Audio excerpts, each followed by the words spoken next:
ഞാൻ വക്കീലായിരുന്ന കാലത്ത് വളരെ പ്രായമായ ഒരു സ്ത്രീയും പുരുഷനും വിവാഹമോചന കേസിന്, അതായത് 125 CRPC, അതായത് ചെലവിന് കൊടുക്കുന്ന, ഭാര്യ ഭർത്താവിനെ പിരിഞ്ഞുമ്പോൾ ചെലവിന് കൊടുക്കുന്ന കേസിന് വേണ്ടി ഒരു പ്രായമായ സ്ത്രീ പ്രായമായ ഭർത്താവിനെതിരെ കൊടുത്ത കേസ് വാദിച്ചപ്പോൾ ഈ രണ്ടുപേരും കൂടെ വിചാരണ ചെയ്തുകൊണ്ടിരിക്കുന്ന സമയത്ത് ഈ സ്ത്രീ ബോധം കെട്ട് വീഴുന്നതും ഈ ഭർത്താവ് അവരെ പോയി എടുത്തുകൊണ്ട് പോയി കൊണ്ടുപോകുന്നതൊക്കെ കാര്യങ്ങൾ ആലോചിച്ചു. അപ്പോൾ ഈ 10-75 വയസ്സുണ്ട്, അയാൾക്ക് ഒരു 80 വയസ്സ്, ഇത്രയും പ്രായമുണ്ട്.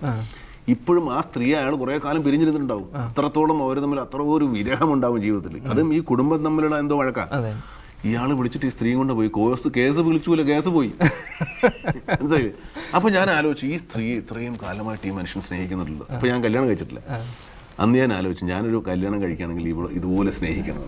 അങ്ങനെ ചെയ്യുന്നുണ്ടോ ഇപ്പോൾ? ഉണ്ട്, ഇല്ലെന്ന് ഞാൻ പറഞ്ഞു. അതിപ്പോൾ അവളോട് ചോദിക്കണം. അത് അത്രത്തോളം അത് അങ്ങനെയൊക്കെ മനുഷ്യൻ സ്നേഹിക്കാൻ പറ്റുമെന്നുള്ളതാണ് ഞാൻ പറഞ്ഞത്. ഇത്രയും കാലം പിരിഞ്ഞിട്ട് ശരി എന്നാൽ വേറെ കല്യാണം കഴിച്ചേക്കാം, അല്ലെങ്കിൽ അത് പോട്ടെ എന്ന് 2 കൂട്ടരും ആഗ്രഹിച്ചിട്ടില്ല.